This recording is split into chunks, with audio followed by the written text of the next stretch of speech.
සාදරයෙන් පිළිගන්නවා chemistry made easy YouTube channel එකට. සුපුරුදු පරිදි අපි chemistry made easy YouTube channel එකේ පළ කරන physics පාඩම් ටිකට තමයි මේ physics පාඩම් වල එක වීඩියෝ එකකින් තමයි මේ හම්බ වෙන්නේ.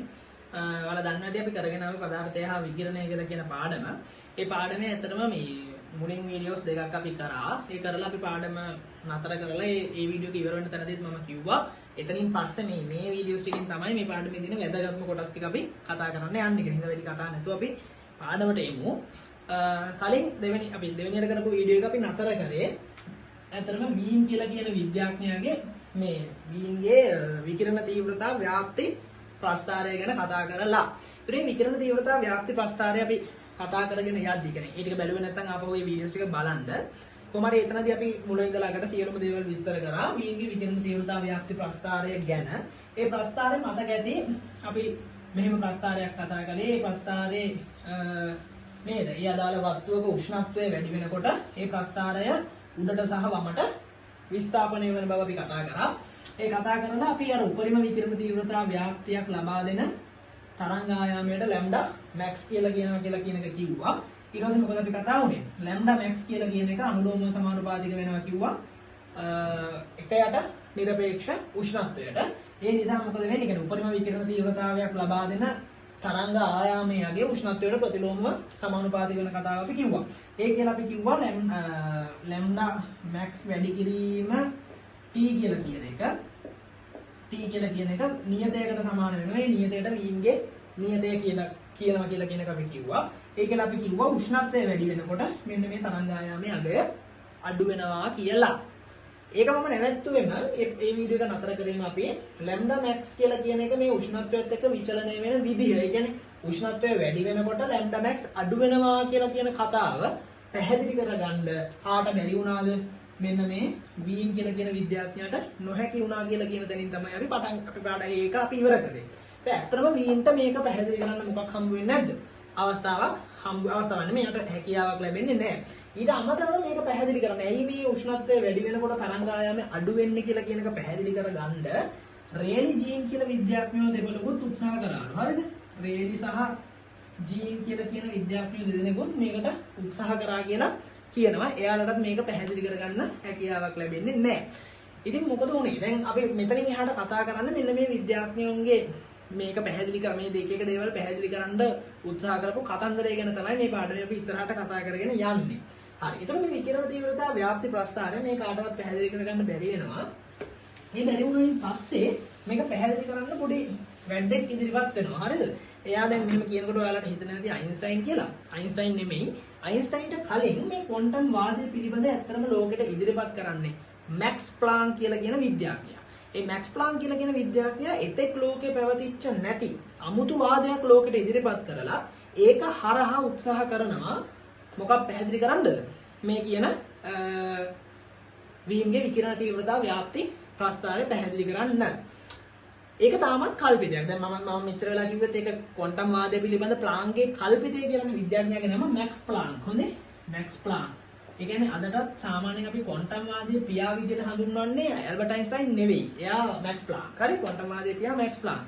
ඒක මෙයා ඉදිරිපත් කරනවා ලෝකෙට මේ ක්වොන්ටම් වාදය කියලා එක ගැන. ඒ කියන්නේ ක්වොන්ටම් වාදය කියලා අලුත් සංකල්පයක් ඉදිරිපත් කරනවා. මේක අදටත් කල්පිතයක්. ඒ කියන්නේ මොනවා වෙලා නැද්ද? මේක නියමයක් විදිහට කියන්නේ ක්වොන්ටම් වාදය පිළිබඳ ප්ලාන්ක්ගේ නියමය විදිහට මොනවා වෙලා නැද්ද? ලෝකෙට ඇවිල්ලා නැහැ. ඒ කියන්නේ තාමත් ඒක කල්පිතයක් ලෙස තමයි පවතින්නේ. හරි. ඒ කියන්නේ ඒක ගැන විවාද තියෙනවා. දෙපැත්තට තර්ක කරන අය ඉන්නවා. එහෙම එකක් තියෙනවා කියලා කියන කොටසකුත් ඉන්නවා. නැහැ කියලා කියන කොටසකුත් ඉන්නවා. හරි. අපි එමු ක්වොන්ටම් වාදය පිළිබඳ ප්ලාන්ක්ගේ කල්පිතයට සහ කොහොමද මැක්ස් ප්ලාන්ක් මේ කියන මොකද්ද වීන්ගේ විකිරණ තීව්‍රතා ව්‍යාප්ති ප්‍රස්ථාරය පැහැදිලි කළේ කියලා කියන එක අපි පොඩ්ඩක් බලමු කොහොමද මේක කළේ කියලා. මේ ටික ඉතාම වැදගත් මේ පාඩමේ. ඒ හින්දා අධික අවධානයකින් අහගෙන ඉන්න අතිශයින් වැදගත්. හරි? රයිට්. අපි එන්නේ ක්වොන්ටම් වාදය පිළිබඳ ප්ලාන්ක්ගේ කල්පිතයට. හරි. එයා මෙන්න මෙහෙම කතාවක් කියනවා. හරි? අපි ගාව වස්තුන් දෙකක් තියෙනවා. හරි? එක්කෙනෙක් ඔය ප්ලාන්ක් කියන විදිහේ වස්තුවක්. හරි? අපි යා ගැන පොඩ්ඩක් කතා කරන්න චුට්ටක් පැත්තකට දාලා අපි ගමු සාමාන්‍ය වස්තුවක්. අපි ගාව තියෙන සාමාන්‍ය වස්තුවක් තියෙනවා. හරිද? එහෙම නේද? නෑ එහෙම නෑ. අපි ඒක ප්ලාන් කිව්ව කතාවට මෙහාන්කෝ මේ පැහැදිලි කරන්න පුළුවන්. හරි? රයිට්. එහෙම ගමුකෝ. අපි ගාව තියෙනවා වස්තුවක්. හරි? අපි ගාව තියෙනවා වස්තුවක්. මේ වස්තුව T කියන උෂ්ණත්වයට අපි පත් කරලා තියෙනවා. හරිද? T කියලා කියන උෂ්ණත්වයට අපි පත් කරලා තියෙනවා. ඒ T කියන උෂ්ණත්වයට පත් කරයින් පස්සේ ඔයාලා දන්නා ඒ වස්තුව මොනවා විමෝචනය කරනවද? අපි කලින් කතා කළා වගේ මොනවා විමෝචනය කරනවද? එයාලා තාප විකිරණ විමෝචනය කරනවා. හරි? මොනවා විමෝචනය කරනවද? තාප විකිරණ විමෝචනය කරනවා. ඒ තාප විකිරණ විමෝචනය කරනවා. ඒ වගේම මේ වස්තුව ඇතුලේ තියෙනවා කම්පණය වෙන මොනවද? එක අංශු මොනවද තියෙන්නේ? කම්පණය වෙන අංශුන් එයාගේ ඇතුලේ තියෙනවා. හරි? මේ කම්පණය වෙන අංශුන් තියෙනවා. හරි? මේ අංශු මොකද වෙන්නේ? දෙපසට කම්පණය වෙනවා. කොච්චරවත් මොනවා වෙවිද ඉන්නේ? දෙපැත්තට කම්පණය වෙවි ඉන්නේ. ඒගොල්ලෝ දෙපැත්තට කම්පණය වෙනවා. හරි? කොහොම කම්පණය වෙනවා. හරි.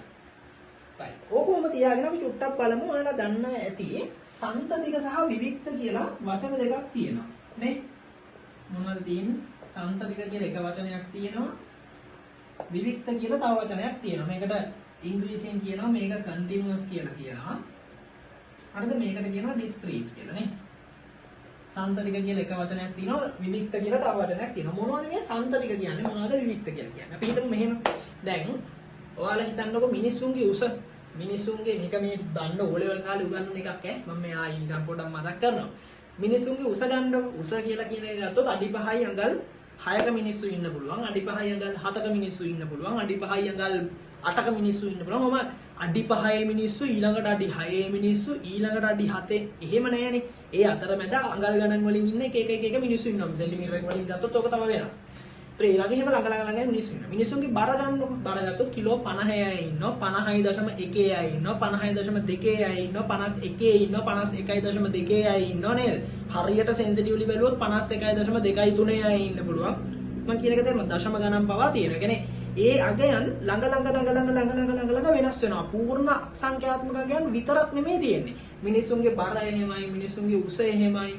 එතනින් ගියාම තව මොනද? වයස එහෙමයි. හරි? අවුරුදු 2 බබෙක් ඉන්න පුළුවන්. අවුරුදු 2යි දවසේ බබෙක් ඉන්න පුළුවන්. ඒ අතරේ අවුරුදු 2යි නේද? තප්පරය වෙච්ච බබෙක් ඉන්න පුළුවන්. අවුරුදු 2යි තප්පර 2යි මිලි තප්පර ගානයි වෙච්ච කෙනෙක් ඉන්න පුළුවන්. එහෙම ඉන්න පුළුවන් නේ. අපි හරියට ගණන් කරලා බැලුවොත් ඒ විදිහට ඉන්න පුළුවන්. ඒ වගේ අගයන් වලට අපි කියනවා සන්තතික අගයන් කියලා. දශම ස්ථාන වලින් තියෙන අගයන් වලට සන්තතික අගයන් කියලා කියනවා. සරලව කියනවා. විවික්ත අගයන් කියන්නේ දැන් ඔයගොල්ලෝ හිතන්නකෝ ගහකින් කඩන පොල් ගෙඩි ගන්න. හරි ඔයාට පොල් ගෙඩි එකක් කඩන්න පුළුවන්. ඕනනම් දෙකක් කඩන්න පුළුවන්. නැත්නම් තුනක් කඩන්න පුළුවන්. ඔයාට පොල් ගෙඩි 4.42ක් කඩන්න එහෙම කරන්නේ නැහැ. එහෙම කරන්න බෑ. මිනිස්සු ගන්නකො. මිනිස්සු එක මිනිස්සෙක් ඉන්න පුළුවන්. දෙන්නෙක් ඉන්න පුළුවන්. මිනිස්සු 3.12ක් ඉන්න බෑ. අන්න ඒ වගේ අගයන් වලට අපි කියනවා මොන අගයන් කියලාද?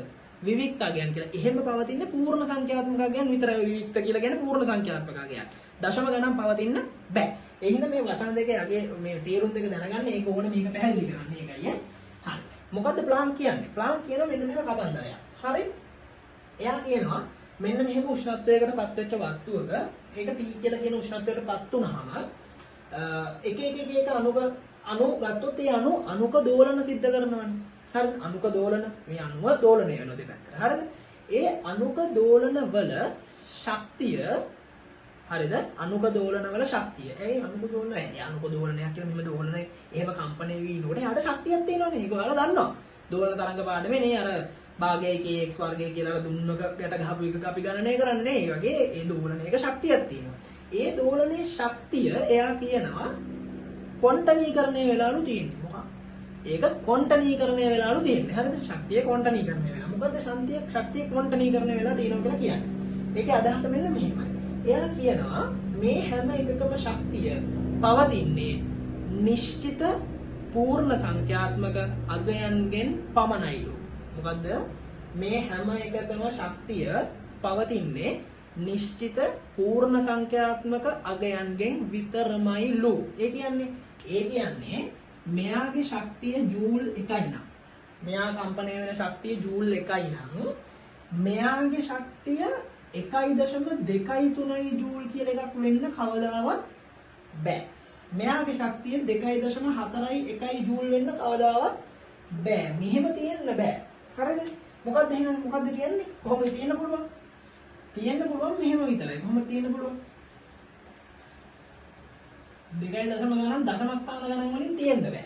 හරිද? එහෙනම් තියෙන්න පුළුවන් කොහොමද? තියෙන්න පුළුවන් නිශ්චිත විවික්ත අගයන්ගෙන් විතරයි. මොකද නිශ්චිත විවික්ත අගයන් නම් මෙයා ජූල් 1යි නම් මෙයා ජූල් 2යි වෙන්න පුළුවන්. මෙයා නැවත ජූල් 1යි වෙන්න පුළුවන්. එහෙම අවුලක් නැහැ. හරිද? මේක ජූල් 3යි වෙන්න 3ක් වෙන්න ඕනේ. හරිද? වෙන්න ඕනේ කියන්නේ ජූල් 3ක් වෙන්න පුළුවන්.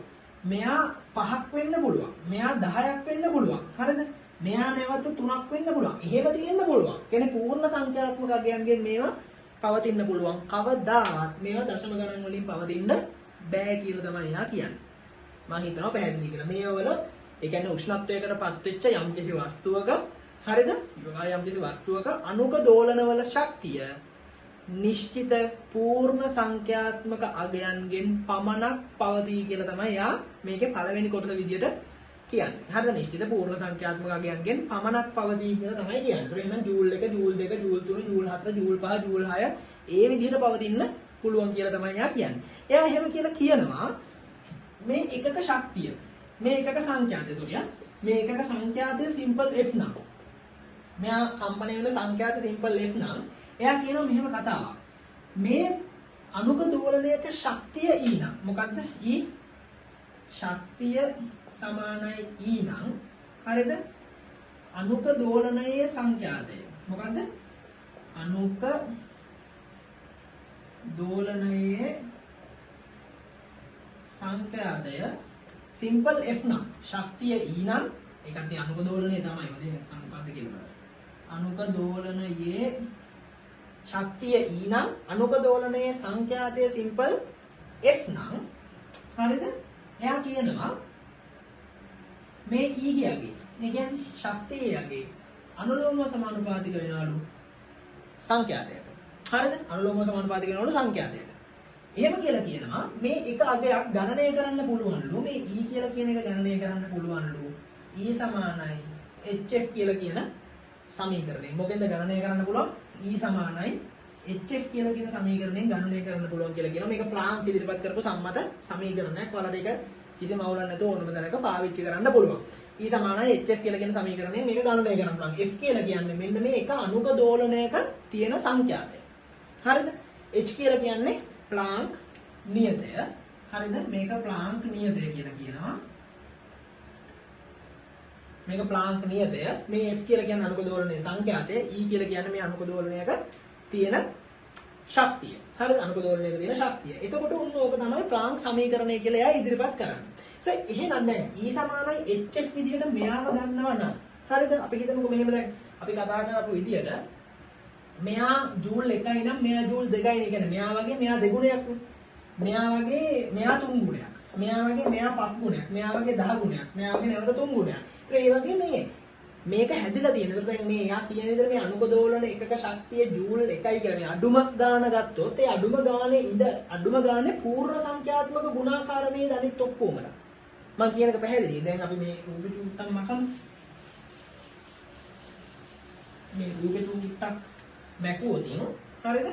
රූපේ චූට්ටක් මැකුවොත් එක්කෙනෙක් ඉන්නවා අණුවක් ඉන්නවා එයාගේ ශක්තිය ජූල් 1යි. තව එක්කෙනෙක් ඉන්නවා ජූල් 2යි. තව එක්කෙනෙක් ඉන්නවා ජූල් 3යි. තව එක්කෙනෙක් ඉන්නවා ජූල් 4යි. ඔය විදිහට අපි ගියමු මේක පහලට. හරි? ඒතර මෙයාගේ ශක්තිය ජූල් 1යි නම් එයාගේ පූර්ණ සංඛ්‍යාත්මක අගයක් නේද මෙයා. මෙයා වගේ දෙගුණයක්. මෙයා වගේ තුන් ගුණයක්. මෙයා 4 ගුණයක්. ඒ වගේ පූර්ණ සංඛ්‍යාත්මක අගයක්. ඒතර ඔයාලට මෙයාගේ ශක්තිය HF කියලා හොයන්න පුළුවන් නම් මෙයාගේ අගේ 2යි HF වෙනව නේද?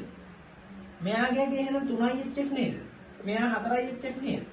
ඒ වගේ මේ HF කියලා කියන අගය යම්කිසි n කියලා පූර්ණ සංඛ්‍යාවකින් වැඩි කරලා ගත්තොත් හරිද?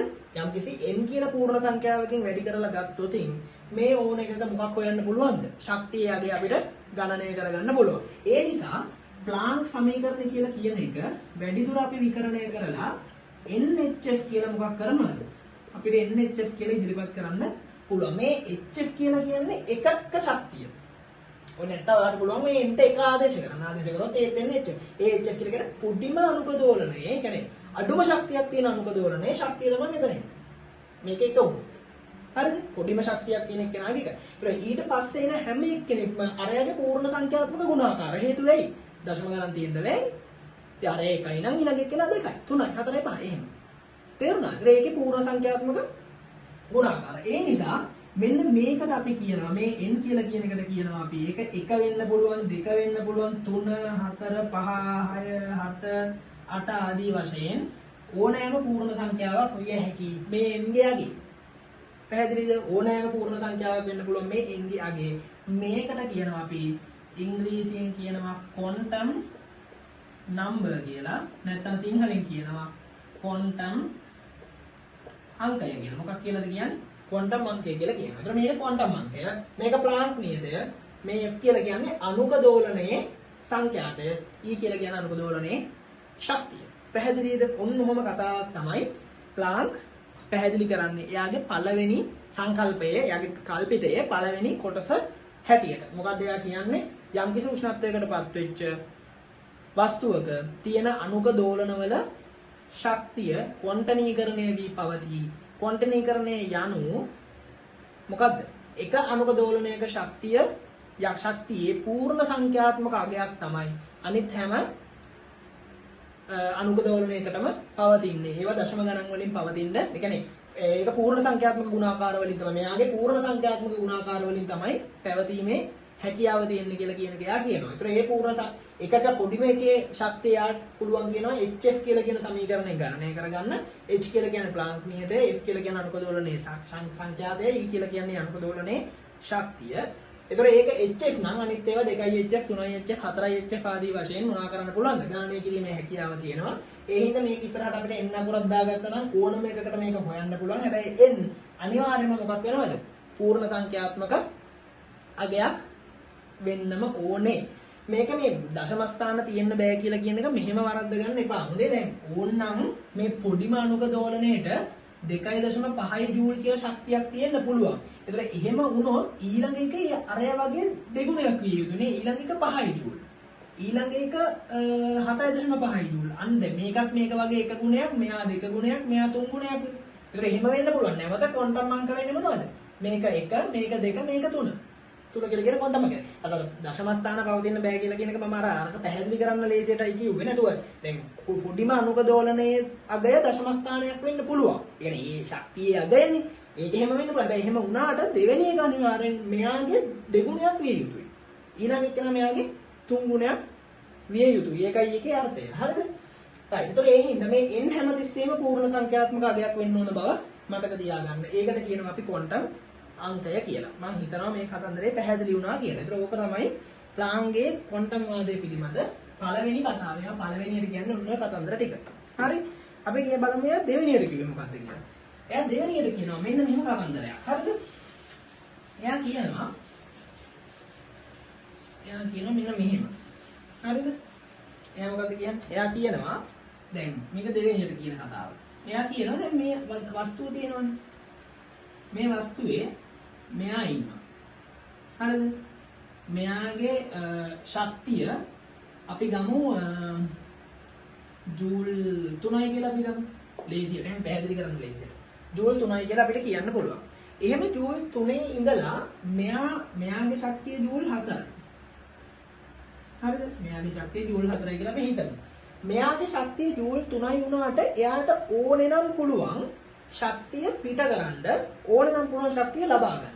ඒ කියන්නේ මෙයා ජූල් 3යි නම් එයාට හැකියාව තියෙනවා ශක්තිය අපි හිතමු පිට කරලා කියන ශක්තිය පිට කරලා ජූල් 2 කියලා කියන ශක්ති මට්ටමට එයාට එන්න පුළුවන් ඕනනම්. ජූල් 3ට ජූල් 2 වෙන්නත් පුළුවන්. ජූල් 3ට ඕනනම් ජූල් 4 වෙන්නත් පුළුවන්. මම කියන එක පැහැදිලිද? එහෙනම් අපි මේකකින් යන්දොත් අරකින් යන්දොත් අපි හිතමු මෙහෙම අර ඕගොල්ලෝ කෙමිස්ට්‍රි වල අඳිනව නේද මෙහෙම එකක් හයිඩ්‍රජන් වර්ණාවලිය කියලා. අපි හිතමු මෙන්න මේක තමයි ආරම්භක ශක්ති මට්ටම කියලා. ඒ කියන්නේ 1 ජූල් මට්ටම කියන්නේ. ඕනනම් 1 ජූල් ඉඳලා කෙනෙක්ට පුළුවන් මොකක් වෙන්නද? 2 ජූල් මට්ටමට යන්න. හරිද? ඒ වගේම එයාට ඕනනම් පුළුවන් මොනවා වෙන්නද? 3 ජූල් මට්ටමට යන්න. හරි? මෙයාට ශක්තිය අරගෙන 1 ජූල්ට 2 ජූල් වෙන්න පුළුවන්. 2 ජූල්ට 3 ජූල් වෙන්නත් පුළුවන්. ඕනනම් එයාට පුළුවන් මොනවා කරන්නද? 3 ජූල් 2 ඉඳලා 2 ජූල් වෙනකන් ශක්තිය පිට කරලා පහළට එන්න. ඕනනම් මෙයාට පුළුවන් කෙලින්ම ඒ වගේ දෙගුණයක් පිට කරලා 1 ජූල් තත්ත්වයටත් එන්න. එහෙම මේ අණුක දෝලන වල ශක්තිය මොනවා කරගන්න පුළුවන්ද? ශක්ති මට්ටම් මේකට වෙනස් කරගන්න පුළුවන්. එහෙම කිසි ගැටලුවක් නැහැ. හැබැයි පුතෝ ඒක කරන්න පුළුවන් විදිහක් තියෙනවා. මොකද්ද? එහෙම කරද්දී මෙයාලා ශක්තිය පිට කරනවානේ. කො අවශෝෂණය කරනවානේ. දැන් ජූල් එක එක්කෙනා ජූල් 2 වෙනකොට ශක්තියක් මොකද කරන්නේ? අවශෝෂණය කරනවා. ඒකයගේ 1 ජූල්. හරිද? ඒ වගේම 2 3 වෙනකොට ආයෙ මොකද කරන්නේ? ශක්තියක් එයා අවශෝෂණය කරලා. ඒකයගේ 1 ජූල්. ඒ වගේම මෙයා මොකද කරන්නේ? මෙතන ඉඳලා මෙතනට එනකොට ශක්තියක් පිට කරලා. ඒකයගේ කෙලින්ම 2 ජූල්. ඔන්න ඔය විදිහට මේගොල්ලන්ට ශක්තිය පිට කරන්න පුළුවන්. හැබැයි ඒ පිට කරන ශක්තිය ඒගොල්ලෝ පිට කරන්නේ හෝ අවශෝෂණය කරන්නේ ක්වොන්ටා කියලා හඳුන්වන ශක්ති පොදි විදිහට කියලා කියනවා. මොකක් කියලා? එයා කියනවා මේ ශක්ති මේගොල්ලෝ පිට කරන්නේ හෝ අවශෝෂණය කරන්නේ ක්වොන්ටා. මොකද්ද? ක්වොන්ටා. සිංහලෙන් කියන්නේ මෙහෙම. ක්වොන්ටා. ක්වොන්ටා කියලා හඳුන්වන මොනවද?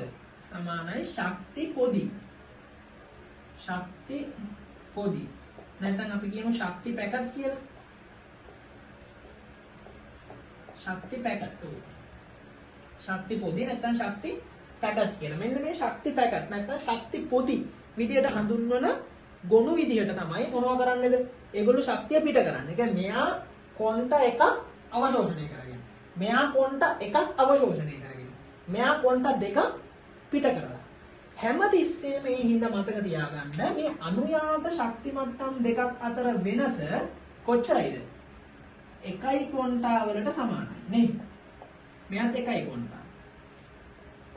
නේ 1 ක්වොන්ටා වලට සමානයි මේ හැම එකකම මොකද්ද? අනුයාත ශක්ති මට්ටම් දෙකක් අතර වෙනස. ඒතර ඉන්නේ ඒක තමයි මෙයාගේ දෙවෙනි කතාවේදී එයා කියන්නේ. මොකද්ද කියන්නේ? එයා කියනවා මේ ඕනම අණුක දෝලනයකට ශක්තිය අවශෝෂණය කරලා හෝ පිට කරලා අනුයාත ශක්ති මට්ටම් වලට ගමන් කිරීමේ හැකියාව තියෙනවා. අනුයාත හෝ ශක්තිය දැන් මෙයා මෙතන ඉඳලා මෙතනට යනකොට ක්වොන්ටා දෙකක් පිට කරලා.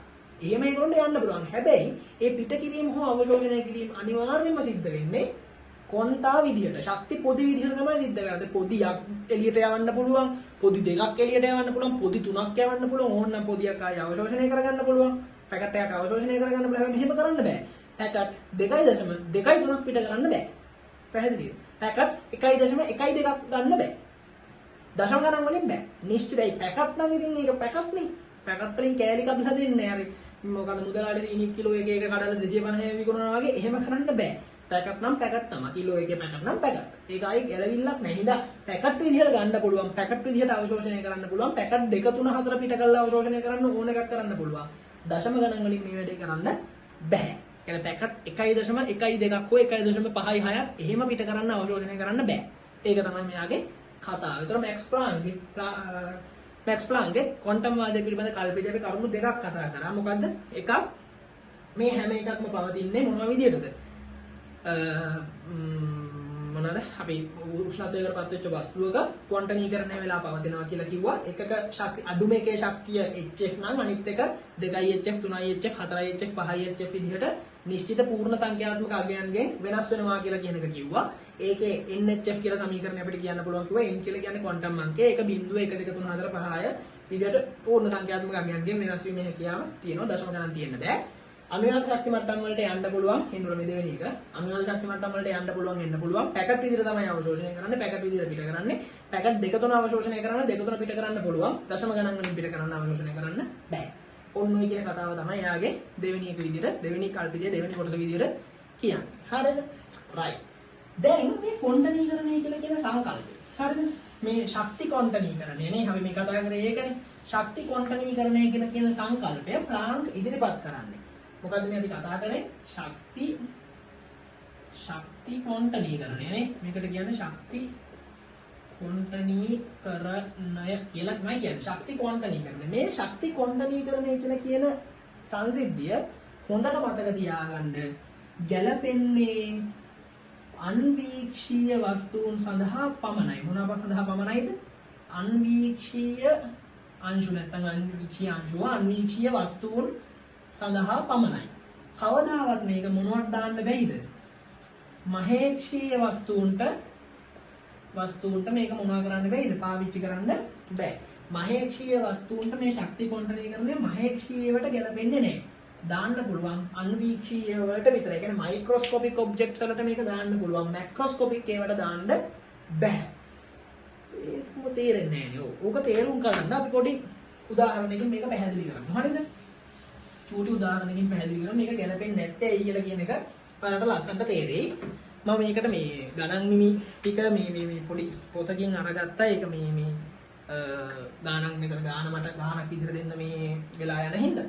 හරි අපි හිතමු මෙහෙම පළවෙනි අවස්ථාව. හරිද? අපි සලකමු මහේක්ෂීය වස්තුවක්. නැත්තම් මහේක්ෂීය දෝලනයක් අපි සලකමු.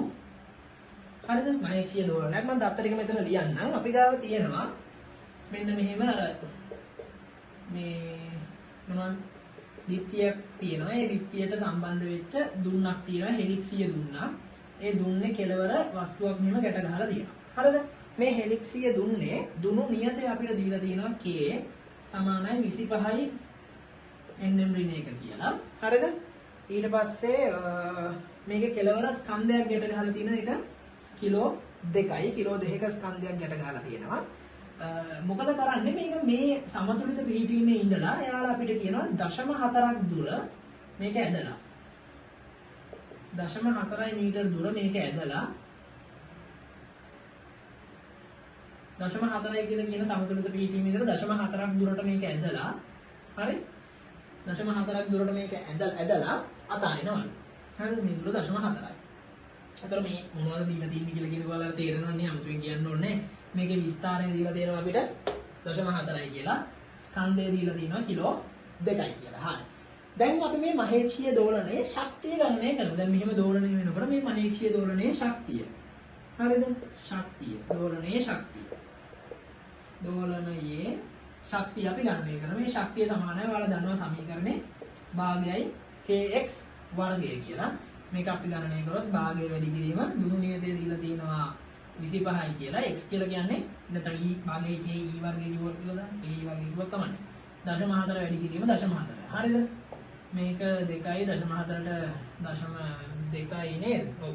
0.2යි. උන්තර 0.08යි 25යි කියලා කියන්නේ එතකොට 2යි නේ. ජූල් 2යි.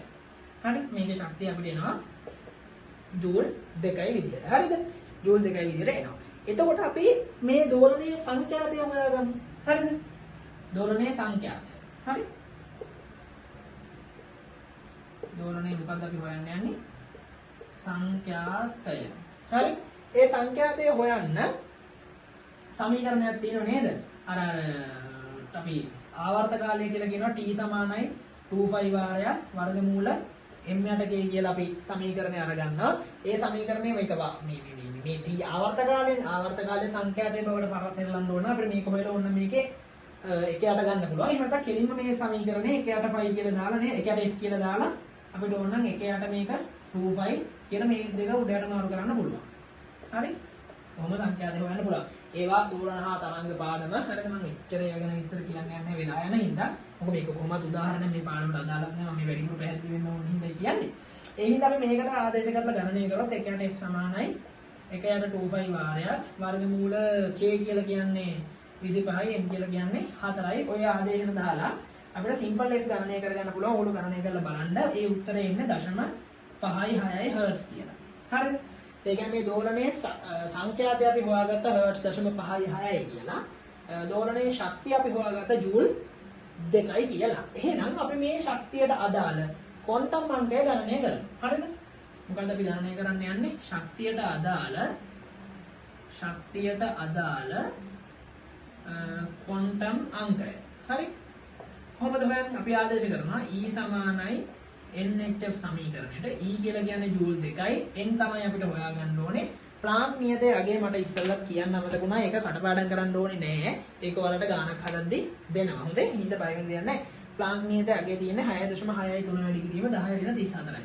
මට ඕවා ඒ කාලේ නම් මතක යන්නේ දැන් නම් මතක නෑ. හරිද? 10/34යි. සිම්පල් f සංඛ්‍යාවක අපිට හම්බුලා තියෙනවා 0.56යි කියලා.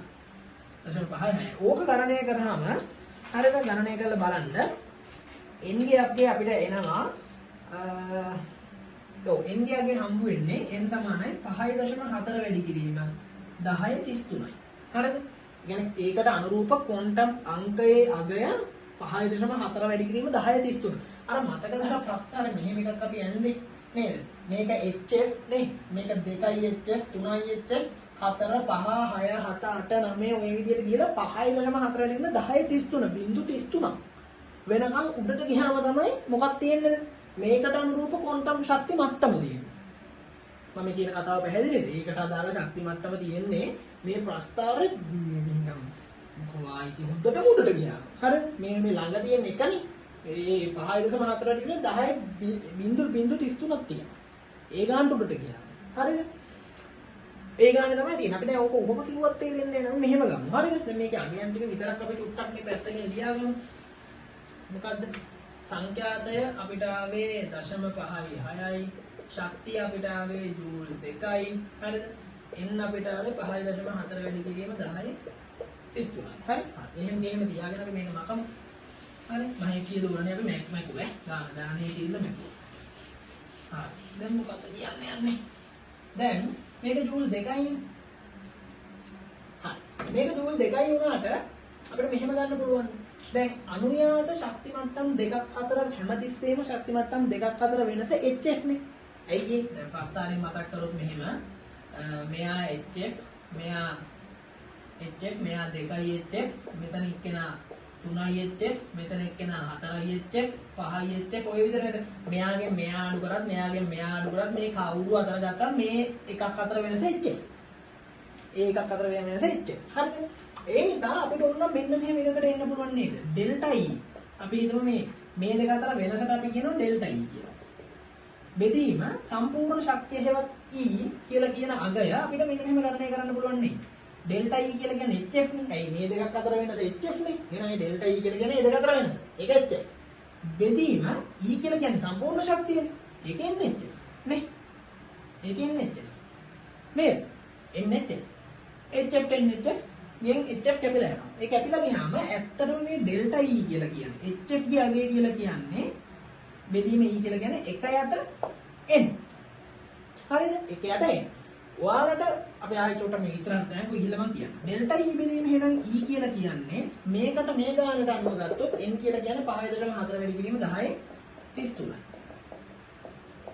හරිද? ඒ හින්දා අපිට එනවා මේක වැඩි කරලා සුළු කරලා ගත්තාම ඩෙල්ටා E ගේ අගය අපිට එනවා මෙන්න මෙහෙම. 1.85 වැඩි කිරීම 10.34යි E. 10.34යි E. ඒ කියන්නේ මොකක්ද මේ කියන්නේ? ඩෙල්ටා E කියන්නේ මොකක්ද? ඩෙල්ටා E කියලා කියන්නේ HF. නේ? ඔව්. ඩෙල්ටා E කියලා කියන්නේ HF. හරිද? ඒ කියන්නේ මොකද්ද? ඒ කියන්නේ එකයි ක්වොන්ටාවල. ඇයි ඒ එකයි ක්වොන්ටාවනේ මේ අනුයාත ශක්ති මට්ටම් දෙකක් අතර වෙනස කියලා කියන්නේ HF. HF කියලා කියන්නේ ක්වොන්ටා එකක නැත්නම් ශක්ති පොදියක නැත්නම් ශක්ති පැකට් එකක තියෙන ශක්තිය. හරිද?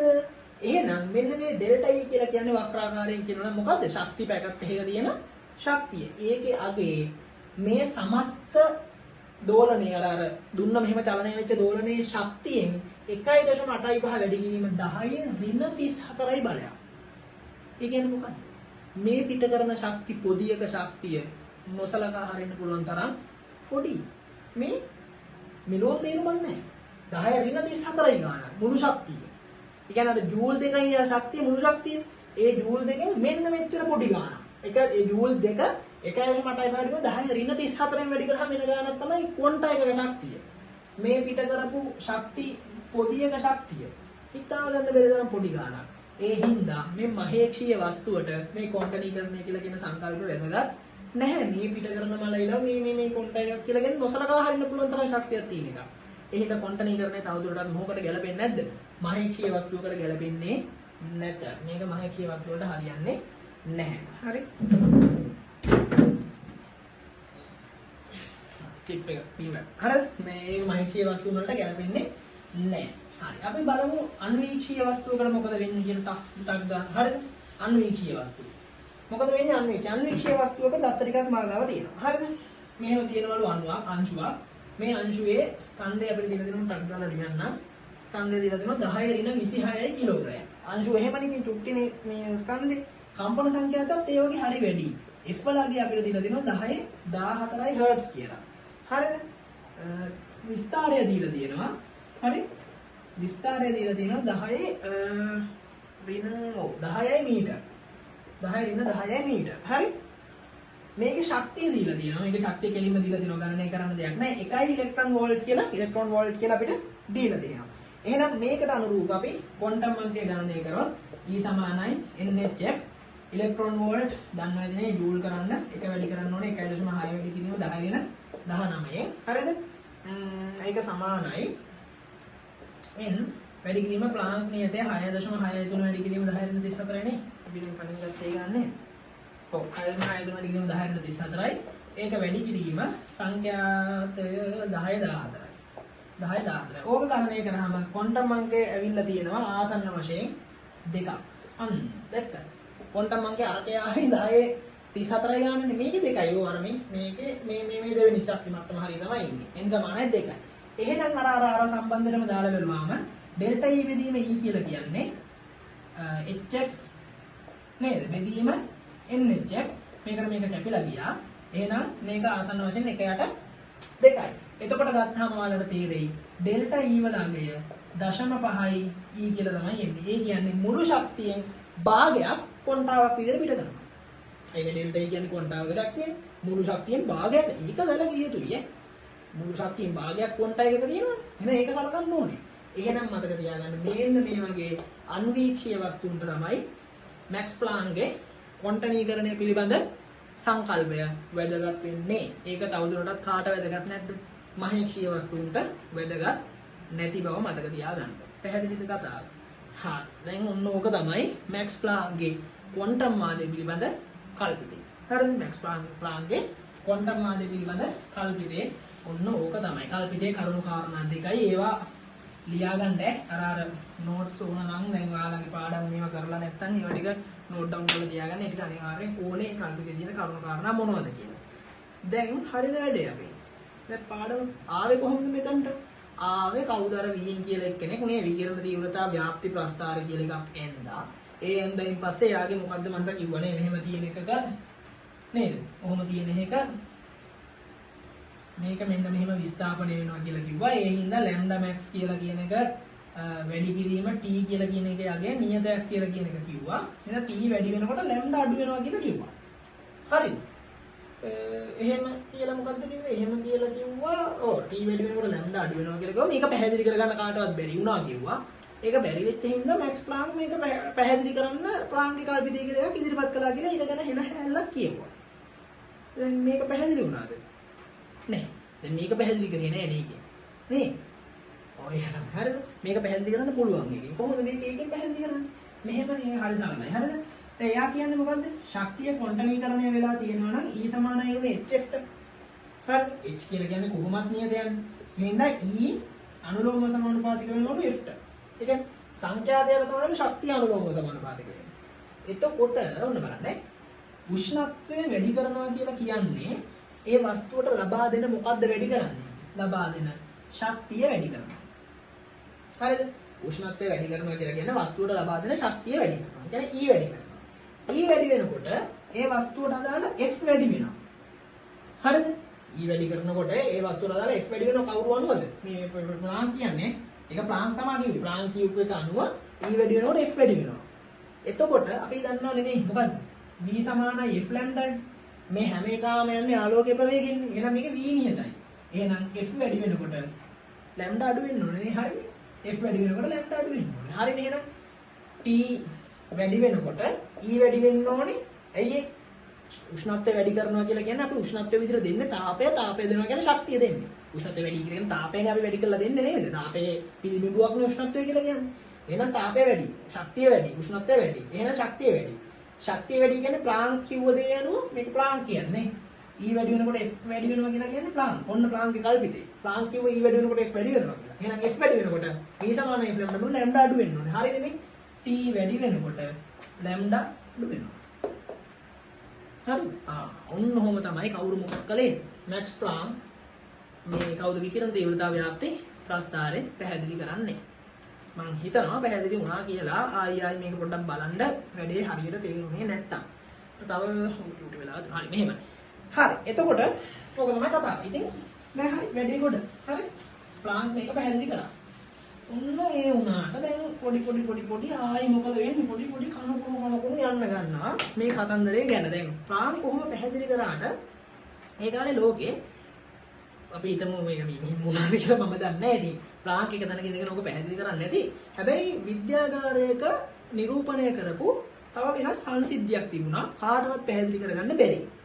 දැන් වීන්ගේ විකිරණ තීව්‍රතාවය ව්‍යාප්ති ප්‍රස්ථාරයත් ඒ වගේනේ. යා හිතලා ඉවරලා ඇඳපු එකක් හිතලා සහ පරීක්ෂණාත්මක ඔප්පු කරලා ඇඳපු එකක් ඔප්පු කරගන්න එක කියාගන්න කොහොමද උනේ කියලා කියන එක කියාගන්න බැරි හින්දා ප්ලාන්ක් ඉදිරිපත් කළා කල්පිතයක් ඒක හරහා යා පැහැදිලි කරා. දැන් ඕක ඔය සිද්ධියේ වෙන අතරතුරේ වෙන වෙච්ච සිද්ධියක් තිබුණා. ඒකට කියනවා ප්‍රකාශ විද්‍යුත් ආචරණය කියලා. මොකක්ද කියලාද කියන්නේ? ඒකට කියනවා ප්‍රකාශ විද්‍යුත් ආචරණය කියලා. මොකක්ද ඒකට කියන්නේ? ප්‍රකාශ විද්‍යුත් ආචරණය. ෆොටෝ ඉලෙක්ට්‍රික් එමිෂන් කියලා කියනවා. මේ ප්‍රකාශ විද්‍යුත් ආචරණය. Photoelectric effect photoelectric effect කියලා කියනවා. ප්‍රකාශ විද්‍යුත් ආචරණය. උන්න ඕක ලැබ් එකක පරීක්ෂණ කරලා ඉවරලා පරීක්ෂණාත්මක ප්‍රස්ථාර කීපයක් ඇදලා දැන් ආපු කතන්දරයක් කරලියට. දැන් ප්ලාන්ක්ට කියනවා පුළුවන් දැන් ප්ලාන්ක්ට ගිහිල්ලා ඉවරලා ඕක අපි හිතමු හින්නා කියලා ප්ලාන්ක්ට කියනවා හරි උඹ පුළුවන් වැඩකාරය නම් පැහැදිලි කරපන් මේක. හරිද? ප්‍රකාශ විද්‍යුත් ආචරණය කොහොමද වෙන්නේ කියලා ඉවරලා කියනවා. ප්ලාන්ක්ට මොකද වෙන්නේ? ප්ලාන්ක්ට ප්‍රකාශ විද්‍යුත් ආචරණය පැහැදිලි කරගන්න බැරි වෙනවා. එයා කියපු කල්පිතේ අනුව. හරිද? එයා කියපු කල්පිතෙන් එයාට මොකක් පැහැදිලි කරන්න බැයි. එයාට පුළුවන් වුණාට වීන්ගේ විකිරණ තීව්‍රතාවය ව්‍යාප්ති ප්‍රස්ථාරය පැහැදිලි කරන්න. ප්‍රකාශ විද්‍යුත් ආචරණය එයාට පැහැදිලි කරගන්න වෙන්නේ නැහැ. ඔන්න ඔතනදී තමයි කවුරු කරලියට එන්නේ. ඇත්තටම කියනවා නම් ඇල්බර්ට් අයින්ස්ටයින් කරලියට එන්නේ මෙන්න මේ ප්‍රකාශ විද්‍යුත් ආචරණය පැහැදිලි කිරීමත් සමග. එයාගේ ක්වොන්ටම් වාදයට අදාළ කතන්දර ටික. මොකක්ද එයා කියන්නේ? එයා මෙහෙම කරනවා. ප්ලාන්ක් කියපු කතන්දර ගොඩාක් එයාගේ කතාවටත් එකතු කරගන්නවා. ඒ කියන්නේ ප්ලාන්ක් කියපු දේ එයා ඇත්තටම කියනවා නම් ඒක පිළි අරගෙන ඒක වැඩි දියුණු කිරීමක් තමයි කරන්නේ. එහෙම වැඩි දියුණු කිරීමක් කරලා මෙන්න මේ ප්‍රකාශ විද්‍යුත් ආචරණය කියලා කියන සංසිද්ධිය අයින්ස්ටයින් තාම ලස්සනට පැහැදිලි කරනවා. අපි ඉස්සෙල්ලා බලමු මොකද්ද ප්‍රකාශ විද්‍යුත් ආචරණය කියන්නේ කියලා සහ ඒක පැහැදිලි කළේ කොහොමද කියලා කියන එක මට හිතෙන්නේ. අද නම් කතා කරන්න වෙන්නේ ඒක මේ ඊළඟ වීඩියෝ එකෙන් අපි කතා කරමු කොහොමද ප්‍රකාශ විද්‍යුත් ආචරණය පැහැදිලි කරන්නේ කියලා. අපි ඉස්සෙල්ලා එමු මොකද්ද මේ ප්‍රකාශ විද්‍යුත් ආචරණය කියලා කියන්නේ සහ ඒකෙන් පරීක්ෂණාත්මකව ලබාගත්තු ප්‍රතිඵල මොනවද කියලා කියන එක ගැන අපි චුට්ටක් ඉස්සෙල්ලා බලලා ඉමු. හරි අපි කතා කරන්නේ ප්‍රකාශ විද්‍යුත් ආචරණය. මොකද්ද ප්‍රකාශ විද්‍යුත් ආචරණය කියලා කියන්නේ? හරි ඒක එච්චර අමාරු නෑ. ඔයාලා ටිකක් දැකලා තියෙන විදිහේ රූපයක්ම තමයි ඒක. හරි ඒක මෙන්න මෙහෙම එකක්. ප්‍රකාශ නලය කියලා එකක් තියෙනවා. මොකද්ද මේවා නම් අහන ඈ උඩ දාගෙන අහන්නේ කොච්චර වාර විභාගයේ අහන කතාවක් තමයි මේ ප්‍රකාශ විද්‍යුත් ආචරණය. හරිද? හරි මෙන්න මෙහෙම එකක් නලයක් තියෙනවා. ඒකට කියන්නේ ප්‍රකාශ නලය කියනවා. මොකක් කියලාද කියන්නේ? ප්‍රකාශ නලය. හරි මේ ප්‍රකාශ නලයේ තියෙනවා ප්‍රකාශ නලයේ තියෙනවා ඇනෝඩයක්. මොකද තියෙන්නේ? ඇනෝඩයක්. ඇනෝඩ් කියලා කියන්නේ ධනනේ. මේ මොකද මේ විද්‍යුත් විච්ඡේදන වගේ දේවල් වලදී ධන. හරිද? ඇනෝඩයේ ධන. මේ පැත්තේ තියෙනවා කැතෝඩයක්. ඒ කැතෝඩයේ ඍණ සහ ඒක පොඩි විශේෂත්වයක් තියෙනවා. ඒක වක්‍රාකාරයි. ඇයි ඒක වක්‍රාකාර වෙන්නේ කියලා කියන්නේ ටිකක් කළා යනකොට තේරෙනවා. ඒක වක්‍රාකාර කැතෝඩයක්. ඇනෝඩයක් තියෙනවා මේ පැත්තේ වක්‍රාකාර කැතෝඩයක් තියෙනවා. මේක රික්තණය කරපු නලයක්. ඇතුළේ රික්තකයක් තියෙන්නේ මොකුත් නැහැ. වායුවක්වත් මොනවාක්වත් නැහැ. හරි. කොහොම තියෙද්දි මේකේ මේ පැත්ත සහ මේ පැත්ත තියෙනවා. ඉතින් දන්නවනේ. හරිද? මෙතනට කෙල්වනෝමීටරයක් හයි කරලා තියෙනවා. යන ධාරාව කොච්චරයිද කියලා මැනගන්න. ඒක ඉතින් මෙතනට හයි කරත් එක මෙතනට හයි කරත් ඒක කොහෙට හෝ පැත්තකට කෙල්වනෝමීටරය හයි කරන්න පුළුවන්. එහෙම කරලා පොඩි විභව බෙදුමක් මේ හරියෙන් හයි කරලා තියෙනවා. හරි? මේවා ඉතින් ඔයාලට දැකලා පුරුදු රූපනේ කොහෙද අර මේ විද්‍යුත් ධාරාවේදී එහෙම අපි කතා කරන්නේ නේ. මෙයාව මේ දර්ශකය කියලා කියන එක්කෙනාව මෙහෙට අරගෙන ආවොත් විභවාන්තරේ අඩු වෙනවා. මෙහෙට අරගෙන ආවොත් විභවාන්තරේ වැඩි වෙනවා. ඒ විදිහට විභවාන්තරය වෙනස් කරන්න පුළුවන් විභව සීරුමාරුවක් මෙතනට හයි කරලා තියෙනවා. එහෙම කරලා මේ පැත්ත මොකද කරලා තියෙන්නේ? මේ පැත්ත දැන් මේක ධන කරන්න එපා. ධන කරන්න ඕන හින්දා ලොකු විභවාන්තරයක් දෙන්න පුළුවන් කෝෂයක. මෙහෙම අදින්න දන්නවනේ නේ අර බැටරි ගොඩාක් මේ අතර තියෙන ලොකු විභවාන්තරයක් දෙන්න පුළුවන් කියලා කියන එක අදහස් කරන් තමයි මෙහෙම අදින්නේ. එහෙම කරලා මෙතනට මේක හයි කරලා තියෙනවා. දැන් මෙයාව එහා මෙහා කරලා ඕනනම් මොනවා කරන්න පුළුවන්ද? විභවාන්තරය දෙපා ඕන නම් අපිට පුළුවන් මේ දෙක අතර කොච්චර විභවාන්තරයක් තියෙනවද කියලා කියන එක හොයාගන්න ඕන නම් මෙන්න මේ හරියට මොනවා කරන්න පුළුවන්ද? වෝල්ට් මීටරයක් හයි කරන්න ඕන නම් පුළුවන්. වෝල්ට්මීටර් හයි කරොත් උතර මෙතනින් එන විභවාන්තරේ කොච්චරද කියලා මැනගන්නත් ඕන නම් පුළුවන්. හරි. ඔය විදිහට අපි මේක හදලා තියෙන්නේ එහෙම. හරිද? එහෙම හදලා මොකද කරලා තියෙන්නේ? එයාලා හරි අමුතු වැඩක් කරන්නේ.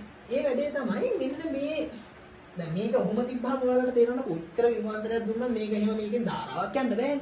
ඇයි ඒ හේතුව? මේ අතරේ මොකක්ද සම්බන්ධතාවයක් නැහැ රික්ත කියන්නේ තියෙන්නේ. හැබැයි මොකද කරලා තියෙන්නේ? කරලා තින්නේ වෙනස් කතන්දරයක්. එයාලා මේකට වැටෙන්න සලස්වනවා. හරිද? එයාලා මේකට වැටෙන්න සලස්වනවා UV කිරණ. මොනවද වැටෙන්න සලස්වන්නේ? UV කිරණ. දැන් මේවා කොහෙද තියෙන්නේ මොනවද කියලා ටස් දාලා මතක් වෙනවා අපි කලින් කතා කරන්නේ හරිද? UV කිරණ අල්ට්‍රා වයලට් නැත්නම් UV කිරණ මේකට වැටෙන්න සලස්වනවා. ඒ වැටෙන්න සලස්වුවායින් පස්සේ එයාලට මොකද වෙන්නේ? එයාලට දැනගන්න හම්බ වෙනවා එක අවස්ථාවකදී මේ ගැලනොමීටරයෙන් ධාරාවක් ගමන් කරනවා. හරිද? මේ ගැලනොමීටරයෙන් ධාරාවක් ගමන් කරනවා එයාලට දකින්න හම්බ වෙනවා. එතකොට දැන් ඕක තමයි මේ සරල සංසිද්ධිය. හැබැයි දැන් මේක දැන් හිම ධාරාව යනවා කියලා කිව්වට විතරක් මේගොල්ලෝ මේක නවත්තලා නිකන් ඉන්නේ නැහැ. මේක ගැන පැහැදිලි කරන්න ඒ පැහැදිලි කිරීම වලදී ඔයාලටත් සරලව තේරෙන්න ඇති. කොහොම නමුත් වෙන දේ තමයි මේ වැටෙන මම මේක කියලා ඉන්න නැත්නම් මොකක්වත් මේක ඉස්සරහට තේරෙන්නේ නැහැ. මේ වැටෙන විකිරණ වලින් හරිද? මේ වැටෙන කිරණ වලින් ශක්තිය අවශෝෂණය කරගත්තු ඉලෙක්ට්‍රෝන මෙතනින් ගැලවිලා හරිද? මේ ඉලෙක්ට්‍රෝන මේ කැතෝඩෙන් ගැලවිලා ඒ ඉලෙක්ට්‍රෝන ටික ධන හරිද? මේ ඉලෙක්ට්‍රෝන ගැලවිලා ඒ ඉලෙක්ට්‍රෝන කෙලින්ම මොකද වෙන්නේ? ඇනෝඩේ කියලා කියන එක වෙතට ඇදිලා එනවා. ඒ ඇදීම නිසා ඉලෙක්ට්‍රෝන මෙහෙට ගමන් කරනවා. ඒ ගමන් කරනකොට අපි ඊට ප්‍රතිවිරුද්ධ දිශාවට ධාරාව ගමන් කරනවා කියලා හිතනවා. කොහොම හරි පරිපතේ කම්ප්ලීට් වෙනවා. ඒක තමයි සරලව මේක වෙන සංසිද්ධිය. හැබැයි පුතෝ මොකද වෙන්නේ? මේක දැන් කොහොම වුණාට මෙතනින් එහාට මේගොල්ලෝ මේකේ එක දේවල් වෙනස් කර ප්‍රස්ථාර කීපයක් අඳිනවා. හරිද? ඒවා මේ වෝල්ට්මීටර්, ගැලනොමීටර් පාඨාංක විදියට අරගෙන ඒගොල්ලෝ පරීක්ෂණාත්මකව අඳිනවා. ඒ ඇඳාම ඒගොල්ලෝ එක විදිහේ ප්‍රස්ථාර එනවා. ඒ ආවට ඒ ප්‍රස්ථාර එන්නේ කොහොමද කියලා කියන එක ගැන කාටවත් මොනව කරගන්න හම්බ වෙන්නේ නැද්ද? පැහැදිලි කරගන්න හම්බ වෙන්නේ නැහැ.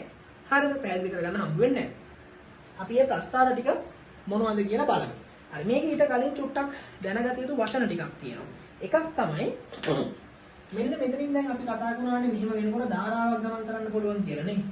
ඔන්නෝම ධාරාවක් ගමන් කරන්න පුළුවන් කියලා. ධාරාවට කියන්නේ අපි ප්‍රකාශ ධාරාව කියලා. මොකක් කියලාද කියන්නේ? මේකට කියනවා ප්‍රකාශ ධාරා. ෆෝටෝ කරන්ට් කියලා කියන්නේ ප්‍රකාශ ධාරාව කියලා අපි මේකට කියනවා. හරිද? ඊට අමතරව මේ වැටෙන UV කිරණව තියෙනවානේ. මේ UV කිරණ වලට තීව්‍රතාවයක් තියෙනවා. මේ වචන ගැන මම කොහොම පැහැදිලි කරන බය වෙන්න එපා. හරිද? තීව්‍රතාවය කියලා එකක් තියෙනවා. සහ මේ වැටෙන UV කිරණ වල සංඛ්‍යාතය කියලා එකකුත් තියෙනවා. හරිද? තීව්‍රතාවය කියලා එකකුත් තියෙනවා. සංඛ්‍යාතය කියලා එකකුත් තියෙනවා. තීව්‍රතාවයට ඉංග්‍රීසියෙන් කියන්නේ ඉන්ටෙන්සිටි කියලා, සංඛ්‍යාතයට කියන්නේ ෆ්‍රීකවන්සි කියලා. හරිද? තීව්‍රතාවයකුත් තියෙනවා, සංඛ්‍යාතයකුත් තියෙනවා. ඊට අමතරව මේ දෙපැත්තේ වෝල්ට්මීටරයක් දාලා අපි මේ දෙපැත්තට මොකක් දීලා තියෙනවද? විභව අන්තරයක් දීලා තියෙනවා. හරිද? වෝල්ටේජ් ග්‍රේඩියන්ට් එකක් නැත්නම් විභව අන්තරයක් දීලා තියෙනවා. හරිද? වෝල්ටේජ් ඩිෆරන්ස් එකක් දීලා තියෙනවා. ඔය වචන ටික අපි දැනට ගන්නවා. මේකට කියනවා ප්‍රකාශ නලය කියලා. මේ ඇතුළ රික්තකයක්. හරිද? මේක ඇනෝඩේ සහ කැතෝඩේ. ඔව්. මේ වැටෙන UV කිරණ වලට අපි කියවන තීව්‍රතාවය සහ සංඛ්‍යාතය කියලා එකක් තියෙනවා. ඔය ටික තමයි සාමාන්‍යයෙන් මේකේ අපි දන්න වචන සෙට් එක. හරි. මකන්න. හරිද? ඕනනම් මේක එද ගන්න පුළුවන් ඔයාලට වීඩියෝ පෝස්ට් කරලා. හරිද? ඕක තමයි කතාව. දැන් එතකොට ඕකෙන් පස්සේ මම කියවනේ මේක අපි ඇඳ කියන ප්‍රස්තාවන අපි නෙමෙයි. හරිද? මේක කරපු කට්ටිය ප්‍රස්තාර ටිකක් ඇඳ කියලා අපි බලමු මොනවද මේ ඇදලා තියෙන ප්‍රස්තාර කියලා. හරිද? මේ ප්‍රස්තාර ටික ඉතාමත් වැදගත්. ඔයාලට මේකේ කතාව පැහැදිලි කරගන්න. හරි? මොනවද මේ ප්‍රස්තාර? හරි. එකක් තමයි ඉන්නේ. හරි. කොනින්ම බලන්න. හරි? එක ප්‍රස්තාරයක් ඇදලා තියෙනවා මෙන්න මෙහෙම. මේ ප්‍රස්තාරේ හරි? මේ ප්‍රස්තාරේ මෙන්න මේ විදිහේ ප්‍රස්තාරයක්. හරි? මේකේ තියෙන්නේ මෙතන දාලා තියෙන්නේ ප්‍රකාශ ධාරාව. මොකද්ද? මේ අක්ෂය ප්‍රකාශ ධාරාව. හරිද? මේ අක්ෂය ප්‍රකාශ ධාරාව. මේකට කියනවා විභව අන්තරය. මේ අක්ෂය දාලා තියෙන විභව අන්තරය වෝල්ට් වලින් මේ පැත්ත ප්‍රකාශ ධාරාව I ඇම්පියර් වලින් කරන්ට් එක අරගෙන තියෙනවා. ඇදලා තියෙනවා. හරිද? විභව අන්තරය සහ ප්‍රකාශ ධාරාව. විභව අන්තරය කියන්නේ මොකක්ද මතකයි? අර වෝල්ට් මීටරේ යට දාලා හදලා විභව අන්තරය. මේක යන ප්‍රකාශ ධාරාව. හරි.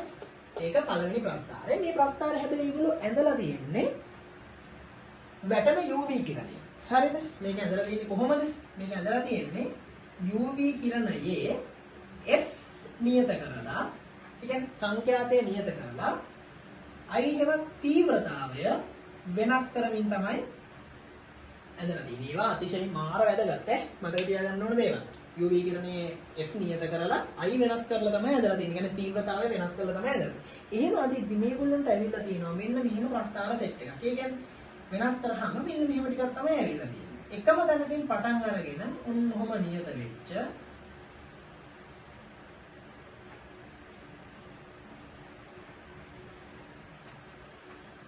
ඔන්නෝම නියත වෙච්ච ප්‍රස්ථාර සෙට් එකක් ඇවිල්ලා තියෙනවා. ඒ කියන්නේ මේ ප්‍රස්ථාරය ඇවිල්ලා තියෙන්නේ UV කිරණයේ තීව්‍රතාවය I වෙච්ච මොහොතේ. මේ ප්‍රස්ථාරය ඇවිල්ලා තියෙන්නේ UV කිරණයේ තීව්‍රතාවය 2යි I වෙච්ච මොහොතේ. මේක ඇවිල්ලා තියෙන්නේ UV කිරණයේ තීව්‍රතාවය 3යි I වෙච්ච මොහොතේ කියලා අපි හිතමු. ඒ කියන්නේ මොකද වෙලා තියෙන්නේ? UV කිරණයේ තීව්‍රතාවය I විදිහට පවත්වා ගනිද්දී ප්‍රකාශ ධාරාව යම් වගේක නියත වෙලා තියෙනවා මුලින් බිඳුවෙන් පටන් අරගෙන. මේ ඍණ කෑල්ල කියන්නම් චුට්ටක් කියන්න. බිඳුවෙන් පටන් අරගෙන. මේක 2යි විදිහට වැඩි කරාම ප්‍රකාශ ධාරාව නියත වෙලා තියෙනවා ඊට වැඩි යගේ. තීව්‍රතාවය තව වැඩි කරාම ප්‍රකාශ ධාරාව තවත් වැඩි වෙන වැටෙන UV කිරණයේ තීව්‍රතාවය වැඩි කරන්න ප්‍රකාශ ධාරාව වැඩි වෙලා තියෙනවා. හරිද? හැබැයි එකම දැනකින් පටන් අරගෙන තියෙනවා. මේක ඍණ විභව අන්තරයක් බව විතරක් දැනට ඔළුවේ තියාගන්න. මොකද මෙතන බිඳුවනේ. මේ පැත්ත විභව අන්තරය ධන, මේ පැත්ත විභව අන්තරය ඍණ. මේක ඍණ වෝල්ටේජ් එකක්. අපි ඒක මොකක්ද කියලා කියන එක චුට්ටකින් කතා කරමු. චුට්ටකින් නෙමෙයි අතන ඊළඟ වීඩියෝ එකේ කතා කරමු. හරිද? ඕක තමයි පළවෙනි ආපු ප්‍රස්තාරය. දෙවෙනි ප්‍රස්තාරය මේක එක. දෙවෙනි ප්‍රස්තාරය යාලට එනවා. ඒක ලේසි. හරිද? මේ පැත්තට මම ඉබේට දින්න මෙතන කියනවා. මේ පැත්තට ප්‍රකාශ ධාරාව, මේ පැත්තට නැවත අඳලා අරගෙන තියෙන මේ පැත්තට විකිරණ තීව්‍රතාවය අරන් කියන්නේ මෙතන වෙනස් කරපු එක. දැන් මොකද වෙන්නේ? විකිරණ තීව්‍රතාවය වැඩි වෙනකොට ප්‍රකාශ ධාරාව වැඩි වෙනවා. ඒක හරිය ලේසියට ඇවිල්ලා ඒගොල්ලන්ට කෙලිම y = mx ප්‍රස්ථාරයක් අනුලෝම සමානුපාතික ප්‍රස්ථාරයක් කියන විකිරණ තීව්‍රතාවය වැඩි කරනකොට ප්‍රකාශ ධාරාව වැඩි වෙලා නේ. විකිරණ තීව්‍රතාවය වැඩි වෙනකොට ප්‍රකාශ ධාරාව වැඩි වෙලා කියලා එවිට මේක I 2i 3i මේක ඉතින් ampere 2i ampere 3i ampere වෙන්නේ මම දන්නේ නැහැ. නිකන් දැම්මේ. කොහොම හරි ඔන්න වැඩි වෙන විදිහට මේක ඇවිල්ලා තියෙනවා. මේක I 2i 3i විතර වැඩි කරන්නේ. ඔක දෙවෙනි ප්‍රස්ථාරය. දැන් මේක. තුන්වෙනි එක මෙහෙම අදින්න. හරිද? තුන්වෙනි එකේ අක්ෂ දෙක මේ අක්ෂ දෙකමයි. මොකද එකක් ප්‍රකාශ ධාරාව මේ පැත්තට විභවාන්තරය අරන් තියෙනවා. හරිද? විභවාන්තරය. හැබැයි මේක අඳින්නේ මේ යන්ත විදිහට නෙමෙයි නේ. අඳින්නේ මේ යන්ත විදිහට නෙමෙයි. මේකේ අඳින්නේ UV කිරණයේ F නියත කරලා I වෙනස් කරලානේ. මේකේ අඳින්නේ UV කිරණයේ හරිද? F වෙනස් කරලා I නියත කරලා. I නියතයි F වෙනස්. ප්‍රස්ථාරය ඇවිල්ලා තියෙන්නේ කොහොමද? හරිද? මෙන්න මෙහෙම. I නියත නිසා ප්‍රකාශ ධාරාව නියත වෙලා. ඒ වෙනස් වෙලා නැහැ. හැබැයි මෙහෙම ආපු එක ප්‍රස්ථාර මෙන්න මෙහෙම ඇවිල්ලා තියෙනවා. හරිද? I නියත වෙලා ප්‍රකාශ ධාරාව මේ විදිහට වෙනස් කරලා කොහොමද ඇවිල්ලා තියෙන්නේ? මේක එක සංඛ්‍යාතයක්, මේක දෙවෙනි සංඛ්‍යාතය, මේක තුන්වෙනි සංඛ්‍යාතය. සංඛ්‍යාතය වෙනස් කරලා තියෙන්නේ. F එකේදී මෙන්න මෙතන ඍණ වෝල්ටේජ් යම් කිසි යගයක් ඇවිල්ලා V1 කියලා හිතමු. F එක වෙද්දී ඍණ වෝල්ටේජ් යම් කිසි යගයක් ඇවිල්ලා V1 කියලා. මෙතනදී ඍණ වෝල්ටේජ් V2 කියලා එකක් ඇවිල්ලා මෙතනදී ඍණ වෝල්ටේජ් V3 කියලා එකක් ඇවිල්ලා. ප්‍රකාශ ධාරාව හැබැයි නියතයි. අනේ මන් දන්නේ මොනවාද මන් දන්නේ. හරි. මෙහෙම ඒක තමයි. ඔය ප්‍රස්තාර තුන තමයි ඇවිල්ලා තියෙන්නේ. ඔය ඕගොල්ලන්ට ආපු හැංගීම තමයි ඒගොල්ලන්ට මොකක් වෙලා තියෙන්නේ. මේක මුලින්ම ඇන්නාම ඇවිල්ලා තියෙන්නේ මේ මොකක්වත් මේකේ තියෙන කතන්දරේ තේරෙන්නේ නැහැ කොහොමද මෙහෙම වෙන්නේ. ඇයි මන්දා. හරිද හිතා ගන්න බැරි වෙලා. ඉතින් අර වැඩ ඇවිල්ලා මේක පැහැදිලි කරනවා. හරිද? අයින්ස්ටයින් ඕක පැහැදිලි කරනවා කොහොමද වෙන්නේ කියලා. අපිත් පැහැදිලි කරමු. හරිද? ඊළඟ එකෙන් නේද ඔයගෙන් ගොඩක් වෙලා ගියා. හරිද? අපි ඊළඟ වීඩියෝ එකෙන් පැහැදිලි කරමු කොහොමද මේ ප්‍රකාශ විද්‍යුත් ආචරණය සහ ප්‍රකාශ විද්‍යුත් ආචරණයට අදාළ ඊළඟ සමීකරණ ටික එන්නේ කියලා. හරි? මේක හරි මෙතනින් එහාට හරි ෂෝක් මේක හරි අමුතු කතන්දර ටිකක් තියෙන්නේ. හරිම මේ ඉන්ටරෙස්ටිං. හරි. ඒ හින්දා ඊළඟ වීඩියෝ එකත් එක්ක එකතු වෙන්න මේ ටික බලන්න. මේ ටික මේ කියපු කතන්දර ප්ලාන්ගේ කල්පිත එහෙම ඒවා හොඳටම තේරුම් අරගන්න ඕනේ. ඒක ඉතා නිවැරදිව තේරුම් අරගන්න. නෝට්ස් නැත්තම් ඒවා නෝට් ඩවුන් කරන්න. එහෙම කල්ලිවල කරන්න. මේ තියරි මට්ටමින් මේක ආයි කියන්නේ මුකුත්ම දන්නේ නැති කෙනෙක්ට බිඳුවේ ඉඳලා පැහැදිලි කරන විදිහට තමයි පැහැදිලි කරේ. හරි. එහෙනම් හරි බොහොම ස්තුතියි වීඩියෝ එකත් එක්ක එකතු වුණාට. අපි ඊළඟ වීඩියෝ එකත් එක්ක හම්බ වෙමු. Chemistry Made Easy channel එක subscribe කරන්න. අනිත් අය බලන්නත් එක්ක මේක share කරන්න. හරි. right. හරි. බොහොම ස්තුතියි. අපි ඊළඟ වීඩියෝ එකෙන් හම්බ වෙමු.